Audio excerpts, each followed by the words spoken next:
कित्येक वेळा घरातला स्ट्रेस किंवा दोन व्यक्तींमधले वादविवाद असतात ना, ते त्यांच्यापेक्षा जास्त प्राण्यांना कळतात आणि ते त्याच्यावर सोल्युशन देखील देतात. म्हणजे त्याने सांगितलं होतं की माझा शेवट जवळ आलेला आहे आणि स्वराचा काही त्रास मी घेतलेला आहे. म्हणजे किती वरच्या लेवलचं किंवा पराकोटीचं प्रेम आहे हे.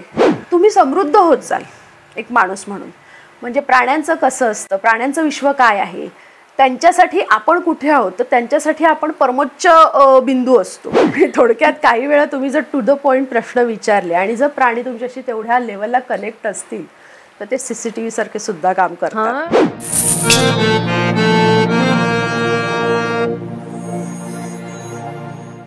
नमस्कार. पॉडकास्टचं डबोलं या यूट्यूब चॅनलवरती वेगवेगळ्या विषयांवरती गप्पा मारण्यासाठी आपण सगळेजण कायमच आतुर असतात. आपण एकमेकांशी गप्पा मारतो, म्हणजे आपण माणसं एकमेकांशी गप्पा मारतो, पण काही माणसं अशी सुद्धा असतात की जी माणसांच्या व्यतिरिक्त प्राण्यांशी, झाडांशी सुद्धा गप्पा मारतात. आणि अशीच एक मैत्रीण आज आपल्याशी गप्पा मारायला आलेली आहे, मनस्वी मुजुमदार. हाय मनस्वी. हाय. आत्ताच मी सगळ्यांना सांगितलं की तू माणसांशीच नाही तर प्राण्यांशी आणि झाडांशी सुद्धा गप्पा मारतेस. तर बेसिकली तू एक ॲनिमल कम्युनिकेटर आहेस. हो. तर काय असतं नेमकं ॲनिमल कम्युनिकेशन? म्हणजे माणसांचं जसं काउन्सिलिंग केलं जातं तसं प्राण्यांचं पण काउन्सिलिंग करता का तुम्ही? ॲनिमल कम्युनिकेशन म्हणजे ते प्युअर दोन ऊर्जेंचा झालेला संवाद आहे. एक आपली ऊर्जा आणि एक प्राण्याची ऊर्जा. आणि हा संवाद हा टेलिपॅथिक वेने होतो. तिथे असे आपण जसं बोलतोय तसं नसतं. त्या कम्युनिकेशनमध्ये प्राणी आपल्याला वेगवेगळ्या सिग्नल्सद्वारे त्यांना ज्या गोष्टी सांगायच्या आहेत त्या गोष्टी सांगतात. आणि ह्यात काउन्सिलिंगपेक्षा प्युअर त्या गप्पा असतात किंवा प्रश्न उत्तरं असतात. काउन्सिलिंग नसतंच. आपल्याला एखादा मेसेज त्यांना द्यायचा असेल तर आपण तो देऊ शकतो. ओके. आणि त्यांच्याकडूनही काही गोष्टी जाणून घ्यायच्या असतील तर त्याही जाणून गोष्टी कळतात. ओके. म्हणजे थोडक्यात त्यांनी दिलेले जे सिग्नल्स आहेत त्याच्याद्वारे तुम्हाला त्यांना नेमकं काय म्हणायचंय ते तुम्ही समजून घेऊ शकता. थोडक्यात ज्या व्यक्तीचा जो सेन्स स्ट्रॉंग असतो त्याद्वारे त्याला सिग्नल्स येत असतात. आता काहींचे व्हिज्युअल सेन्स स्ट्रॉंग असतात, मग काहींना चित्र दिसतील, पिक्चर दिसतील किंवा प्राणी दाखवतात. एखादी जागा दाखवायची असेल तर प्रॉपर जागा दाखवतात की तिथे पांढरा बेड आहे, पांढरं कपाट आहे आणि मग ते आपल्याला कळतं. म्हणजे जसं प्राण्याच्या दृष्टीला ते दिसतं तसं तो फोटो ते तुम्हाला पाठवतात की हे इथे असं आहे. काही वेळा चव तुम्हाला तशी लागते, काही वेळा वास येतो. अच्छा. हो. काही वेळा आवाज येतो, काही वेळा जाणीव होते. कम्युनिकेट करत असताना तुम्हाला गरम अचानक व्हायला लागणं किंवा अंगावर शहारा येतो किंवा थंडी वाजते, हे सगळे संकेत आहेत की ह्या गोष्टी ते जाणवून देत आहेत. अच्छा. तर त्याच्याद्वारे तुम्हाला ते सिग्नल्स पाठवत असतात आणि तुम्हाला ते तसे डिकोड करायचे असतात. इंटरेस्टिंग आहे हे. पण तुला का करावं असं वाटलं हे? लहानपणापासून प्राण्यांबद्दल ओढ होती आणि 2014 साली जेव्हा मी माझ्या बोक्यासाठी कम्युनिकेट केलं तेव्हा मला या गोष्टीबद्दल कळलं की असं पण आहे की आपण माणसं प्राण्यांशी, पक्ष्यांशी किंवा झाडांशी बोलू शकतो. आणि मग तेव्हा मी ठरवलं की नाही, आपण हे शिकायला पाहिजे. तो योग 2021ला आला, पण 2021 पासून मी शिकते आणि प्रत्येक अगणित अशा प्राण्यांशी, पक्ष्यांशी, झाडांशी बोलतेय. वा. ह्याचे स्पेसिफिक असे कोर्सेस डिझाईन केलेले आहेत? हो. म्हणजे हो. माझ्या गुरु नुपुरा भडकमकर आणि शर्मिला आपटे या असे कोर्सेस घेतात. त्या पुण्यात असतात, पण हे कोर्सेस ऑनलाईन असतात, त्याच्यामुळे जगभरात कुठूनही आपण करू शकतो. आणि सगळ्यात महत्त्वाचं ते शिकवतात, पण तुम्ही तुमची प्रॅक्टिस किती करताय. सरावाने त्या गोष्टी खूप पटापट जमू शकतात. सो ह्यात सराव जास्त महत्त्वाचा. आत्तापर्यंत तू अनेक प्राण्यांशी, पक्ष्यांशी बोलली असेल, तुझे काही अनुभव सांग ना मला. नक्की. माझ्या माहेरचा बोका म्हणजे किती स्पेसिफिक एखाद्याने सांगावं त्याला मी सहज, त्याच्याशी जेव्हा मी कम्युनिकेशन शिकत होते तेव्हा मी त्याच्याशी बोलली की पांढरू काय करतोयस तू. तर त्याने सहज सांगितलं लोळतोय मी आत्ता जमिनीवर. आणि शब्दशः तो ज्या पोझिशनला पडला होता ना त्या पोझिशनची त्याने विजन दाखवली. हॉलमध्ये असा पसरला होता आणि साधारण हॉलमध्ये आपण त्या जागी पसरल्यावर कसं दिसतं ना तसं मला त्याने दाखवलं. मग मी विचारलं माझा भाऊ काय करतोय, तर त्याने डॉट तसंच्या तसं सांगितलं की तो कॉम्प्युटरजवळ उभा आहे, फोनवर बोलतोय. त्याने त्या डॉट तसंच्या तसं सांगितलं. मी स्वतः शॉक. मी माझ्या आईला फोन करून विचारलं काय गं असं असं आहे का. आई म्हणाली हो का, काय झालं. मग जेव्हा मी तिला सांगितलं अगं मला पांढरूने असं असं सांगितलं, ती पण शॉक. काहीतरी काय सांगतेस म्हणून तिने येऊन त्यालाही बघितलं. थोडक्यात काही वेळा तुम्ही जर टू द पॉइंट प्रश्न विचारले आणि जर प्राणी तुमच्याशी तेवढ्या लेवलला कनेक्ट असतील तर ते CCTV सारखे सुद्धा काम करतात. ऍक्च्युली मी आता तेच म्हणणार होते की ते जासूस सुद्धा बनू शकतात. येस.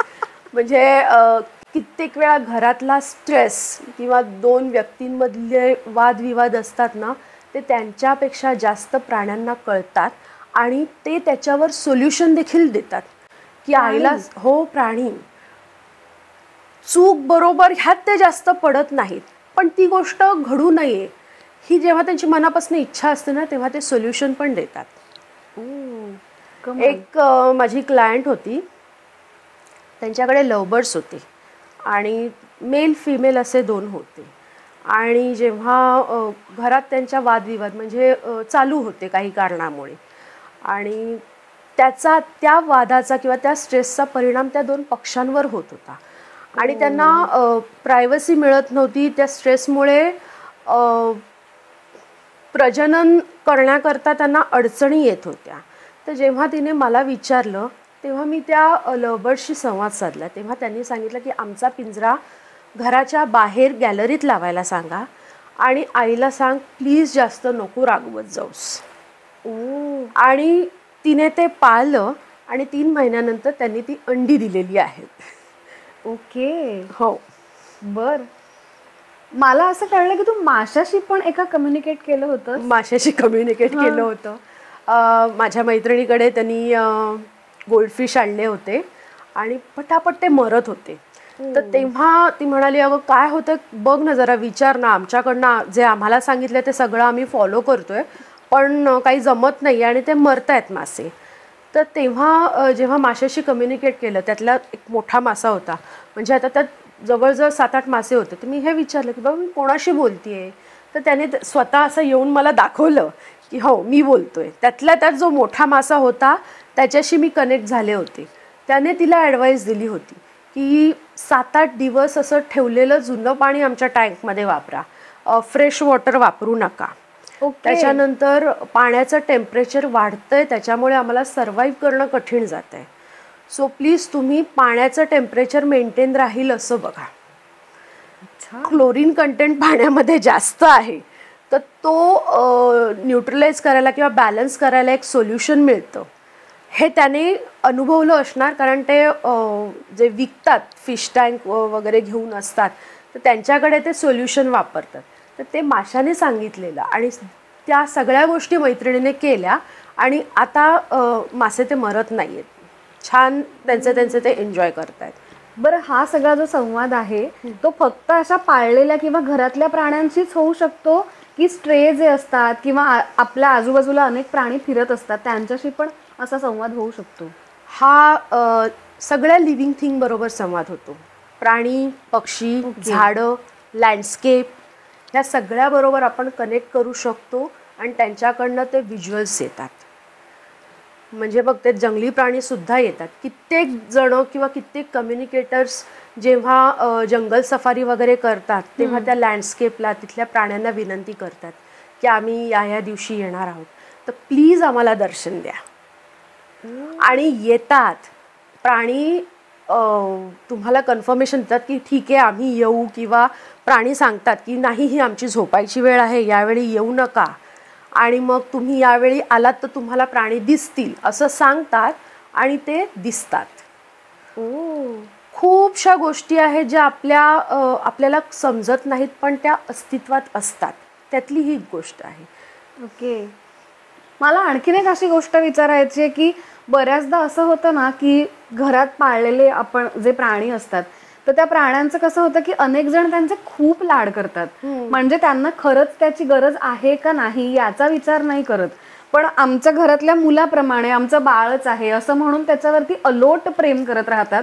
आणि कधी कधी असंही होत असेल ना की त्या प्राण्यांना ते प्रेम सहन होत नसेल, किंवा तुम्ही खाताय म्हणून एखादी गोष्ट त्याला खायला दिली, किंवा तुम्ही एखाद्या ठिकाणी जाताय म्हणून तुम्ही त्या प्राण्याला घेऊन गेलात, पण त्याला नसेल यायचं आणि त्याच्यामुळे जर तो काही वियर्ड रिॲक्ट करत असेल, तर अशा गोष्टींसाठी पण काही सोल्युशन्स मिळू शकतात का? हो. अशा वेळी त्यांच्याशी कम्युनिकेट केल्यानंतर त्यांचं काय म्हणणं आहे हे आपल्याला इझिली ते सांगतात की आई तिथे जाते पण मला जायचं नसतं. किंवा एक केस आली होती मला. तो कुत्रा होता आणि घरात सतत काही ना काही कारणांमुळे त्यांच्याकडे बरीचशी माणसं यायची. काही ना कुत्रे आवडायचे, ते जाऊन त्यांना प्रेम करायचे, हात लावायचे, पण काही ना आवडायचे नाहीत. तर ते ह्याला दुसऱ्या रूममध्ये ठेवा, हो ह्याला इकडे नका ठेवू, असे भीतीपोटी वगैरे म्हणत होते.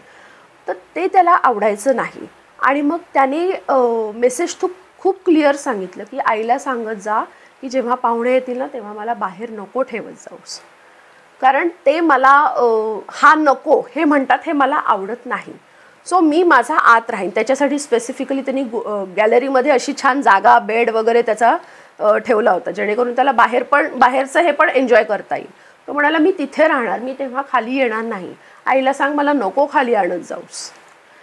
हे त्याचं त्याने काढलेलं सोल्युशन आहे की लोकांना मी आवडत नाही ना मग मी तिथे जात नाही. सो आणि कम्युनिकेशनद्वारे ना खूपसे बिहेवियरल इश्यू पण सॉल्व करता येतात, म्हणजे प्राण्यांचेही आणि माणसांचेही. जसं मी आता पक्ष्यांबद्दल सांगितलं की त्या घरातल्या स्ट्रेसचा त्यांच्यावर परिणाम होत होता आणि त्याच्यामुळे त्यांना पुढची पिढी त्यांची येऊ शकत नव्हती. सो हा परिणाम हा जो बिहेवियरल इश्यू होता जो पॅरेंट्सचा होता, पण जो प्राण्याने किंवा पक्षाने एका 2 ओळीत सांगून त्याने सॉल्व केला की आईला सांग चिडत जाऊ नकोस. त्याच्यानंतर बरेचसे प्राण्यांचे पण इश्यूज असतात. त्यांना एखादी गोष्ट घरातली आवडत नाही, वातावरण आवडत नाही, किंवा एका व्यक्तीला कुत्रा किंवा मांजर आवडतं पण घरातल्या बाकीच्या लोकांना आवडत नसेल तर ते इनडायरेक्टली त्यांना हाडहाड करतात किंवा त्यांचा रागराग करतात. तो प्राण्यांना कळतो आणि तो करू नका, किंवा ते उलटा राग व्यक्त करण्यासाठी कधी कधी त्यांच्यावर भुंकणं, त्यांना बोचकारणं असं ह्या गोष्टी करतात. मग माणसं आपल्याला सांगतात की मला हे आवडत नाही आहे, पण प्राणी कसे सांगणार? प्राणी या संदेशाद्वारे सांगत असतात. आणि मग ते डिकोड करून जेव्हा आपण मालकांना सांगतो की असं नका करत जाऊ, तुमच्या घराचा तो सदस्य आहे, तुम्ही त्यांना जर आणला आहे तर मग एका सदस्याची वागणूक द्या त्याला, मग तेव्हा ते प्रॉब्लेम सॉल्व्ह होतात. पण यासाठी ना दोन्ही म्हणजे मालक किंवा पॅरेंट आणि तो प्राणी दोघांनी ओपन माइंडेड असणं फार गरजेचं आहे. राईट.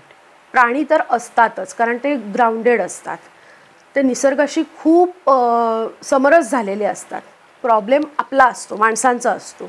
मी काय याचं ऐकू, हा जो प्रकार आहे ना हा थोडासा बाजूला ठेवला ना तर खूप बरं होईल. आणि जसं आपण म्हणतो की आपल्या घरामध्ये पाळलेला एखादा प्राणी असेल तर आपण त्याला जीव लावतो, पण तसंच त्या प्राण्यांकडून पण होत असेल ना की आपण त्या प्राण्यांची जितकी काळजी घेतो तितकीच ते प्राणी सुद्धा आपली काळजी घेत असतात. तर असं काही उदाहरण तुला अनुभवायला आलेलं असं काही आहे का? नक्कीच. आपण जेवढा प्राण्यांना जीव लावतो ना त्याच्यापेक्षा कित्येक पटीने जास्त प्राणी आपल्याला जीव लावतात. एक केस आली होती, एक बोका होता, 10-12 वर्ष ऑलरेडी तो 10-12 वर्ष झाली होती. खूपसे त्याचे हेल्थ प्रॉब्लेम पण सुरू होते, पण तो त्या फॅमिलीबरोबर खूप आनंदाने राहत होता. त्यांना मुलगी झाली, मुलीला काही फिजिकल इश्यूज होते आणि त्या बोक्याने ते टेकिंग ऑन केले. त्याने तो आजार तो सगळा स्वतःवर घेतला, टेकिंग ऑन केला त्या लहान मुलीचा आजार. आणि जेव्हा अति झालं तेव्हा त्याची आई माझ्याकडे आली की प्लीज कम्युनिकेट कर आणि विचार त्याला काय होतं आहे, कारण मी एवढं सगळं करते पण त्याला हवा तसा रिस्पॉन्स येत नाही आहे, मिळत नाही आहे. तर जेव्हा मी त्याच्याशी कम्युनिकेट केलं तेव्हा त्याने सांगितलं की आईला सांग की खूप तू करतेस ते खूप आहे पण मला आता सहन होत नाही आहे, तू स्वराची काळजी घे, मी स्वराचा काही त्रास टेकिंग ऑन केलेला आहे आणि मला आता हॉस्पिटलमध्ये नको नेऊस, मला तिकडे जाणं येणं, म्हणजे तो एवढा वीक झाला होता की तिकडे जाणं येणं त्याला सहन होत नव्हतं. ते बास्केटमधनं उचलून तिथे न्यायचं, आणायचं, तो प्रवास आणि तो हॉस्पिटलचा वास वगैरे देखील मला आवडत नाही आहे, तर आईला सांग तू मला नको नेऊस हॉस्पिटलमध्ये. आणि हे सगळं कम्युनिकेशन झालं. मी तिला सांगितलं, ती फोनवरच ढसा रडली की आता का असं तो म्हणतोय म्हणजे असं. आणि आठवड्यात तो गेला. म्हणजे त्याने सांगितलं होतं की माझा शेवट जवळ आलेला आहे आणि स्वराचा काही त्रास मी घेतलेला आहे. म्हणजे किती वरच्या लेवलचं किंवा पराकोटीचं प्रेम आहे हे. निश्चितच.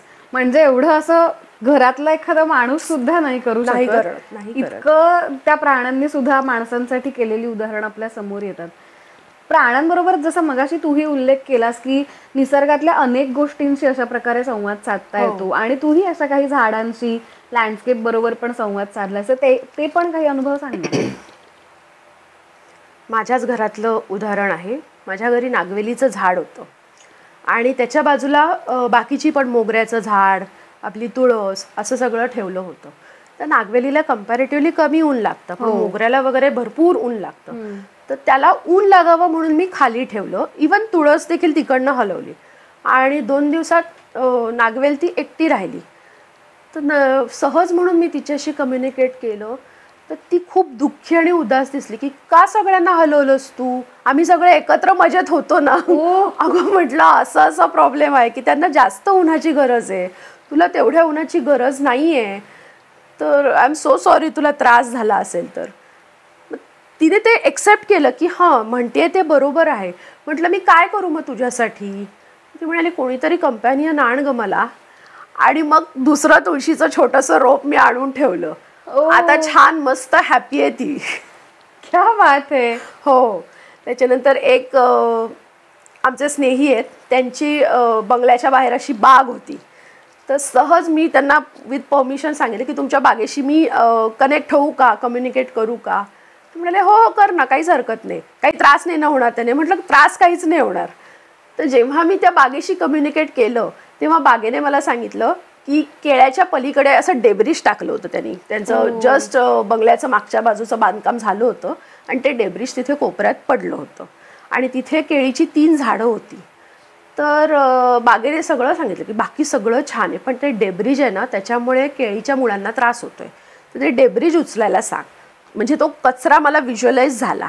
आणि जेव्हा म्हणजे एवढ्या बारकाईने मी बाग पाहिली नव्हती की तिथे कोपऱ्यात डेब्रिज आहे केळीच्या झाडाच्या मागे, एवढं मला माहिती नव्हतं. तर नंतर मी जेव्हा डोळे उघडल्यानंतर पाहिलं तेव्हा खरंच ते दिसलं. आणि मग त्या काकांना मी सांगितलं, काका म्हटलं बागेने असा असा निरोप दिलाय. तर हसायला लागले. बरं बरं दुसऱ्या दिवशी. आणि त्यांनी खरंच ते उचललं. पण म्हणजे असंही ज्या बारीक सारीक गोष्टी आपल्यासाठी खूप साध्या कॉमन असतात की हां आलाय कचरा थोडे दिवस बाजूला राहू द्या मग ते हटवा, पण त्याचा बागेला त्रास होत होता, त्याचा केळीला त्रास होत होता. हे त्यांनी सांगितलं. आता मी पावनखिंडीला गेले होते, पावनखिंड बघायला. तिथे जेव्हा मी त्या लँडस्केपशी कनेक्ट झाले तेव्हा आत्तापर्यंत पावनखिंड म्हणजे आपल्या डोक्यात काय येतं, वीरश्री विजय, की तिथे आपण मुघलांना चकमा देऊन आपले महाराज तिकडनं सही सलामत बाहेर पडले. पण जेव्हा पावनखिंडीशी मी कनेक्ट झाले तेव्हा मला काय दिसलं तर एक कुंकू लावलेली पण दगडी चेहऱ्याची बाई जी रडतीये आणि जी सांगतेय की हो तुझ्या मते ते असेल पण माझ्या मते म्हणजे कित्येक प्रेतांचा सडा आणि पुढचे कित्येक महिने मी तो दुर्गंधीयुक्त हवा किंवा सडलेल्या कुजलेल्या प्रेतांचा घेतलेला वास माझ्या लेखी हे आहे.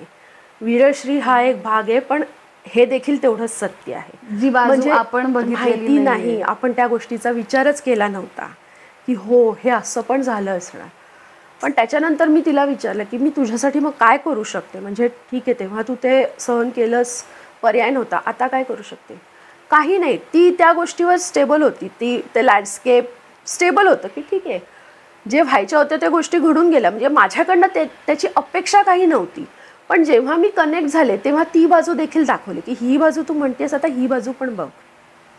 ओके.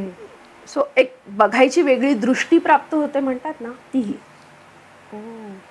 आता जेव्हा एखाद्या प्राण्याशी बोलायचं असतं किंवा एखाद्या झाडाशी जागेशी बोलायचं असतं तेव्हा समोरासमोर असं बसून तुम्ही त्या प्राण्यांशी बोलता की काय नक्की प्रकार असतो.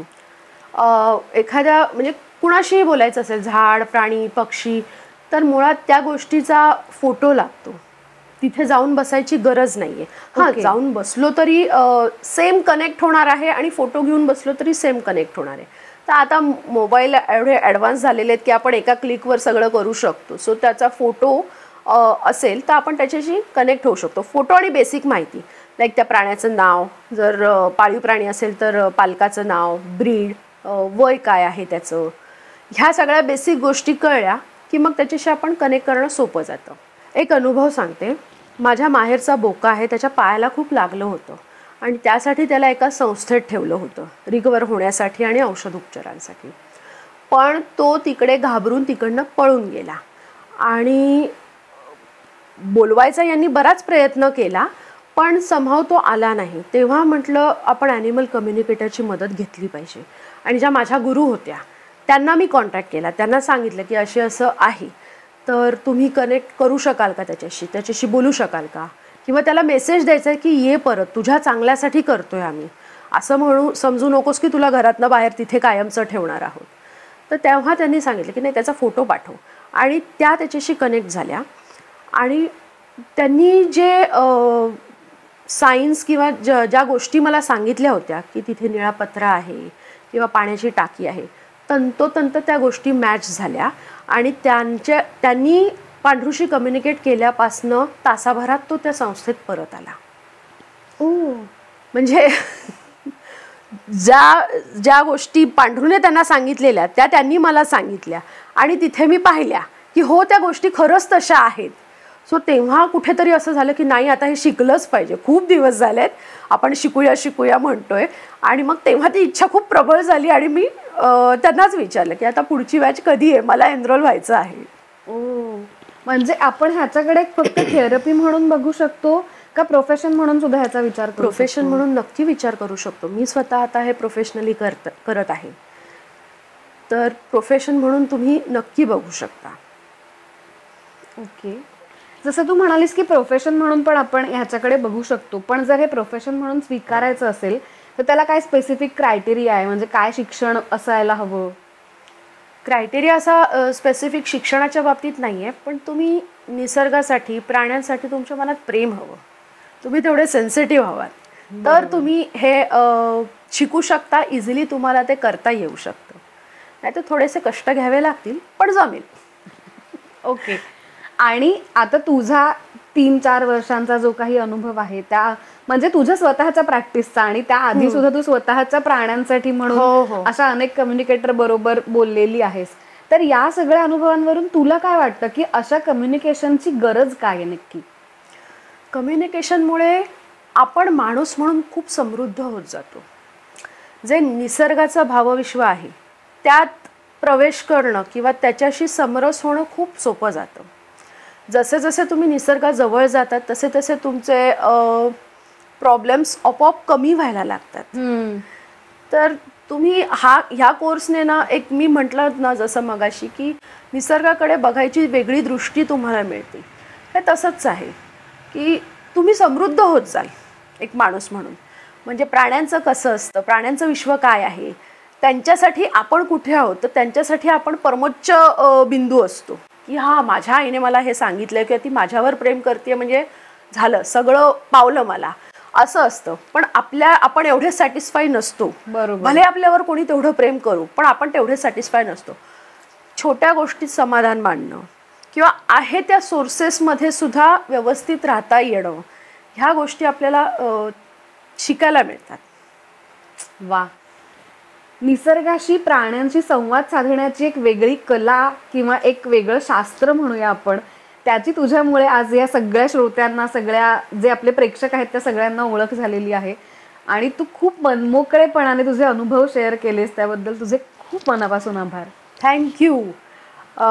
मी आशा करते की ह्या एपिसोड बघून बऱ्याच पेट पॅरेंट्सना कळेल की कम्युनिकेशन काय असतं आणि त्याची गरज काय आहे.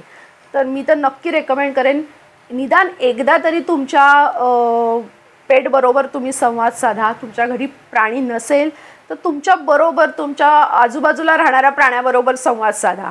खूप छान वाटेल, खूप गंमत येईल.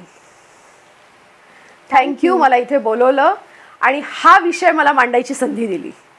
खूप खूप धन्यवाद. थँक्यू. एक असं क्षेत्र आज आपल्याला कळलेलं आहे की ज्याची फार लोकांना माहिती नाहीये, ओळख नाहीये. म्हणजे अर्थात ज्यांच्या घरी पाळीव प्राणी असतील त्यांना कदाचित अशा कम्युनिकेटरची गरज कधी पडलीही असेल, किंवा कोणीतरी आपल्या बागेसाठी, आपल्या झाडासाठी सुद्धा कदाचित अशा कम्युनिकेटर बरोबर गप्पा मारलेल्या असतील. पण आज मनस्वी बरोबर आपण ज्या गप्पा मारलेल्या आहेत त्या एक वेगळ्या विश्वात घेऊन जाणाऱ्या गप्पा होत्या, एका नवीन विश्वाची ओळख करून देणाऱ्या गप्पा होत्या. तुम्हाला या गप्पा कशा वाटल्या, हा एपिसोड कसा वाटला, आम्हाला खालती कमेंट करून नक्की सांगा. आणि पॉडकास्टचं डबोलं या चॅनलला लाईक, शेअर आणि सबस्क्राईब नक्की करा.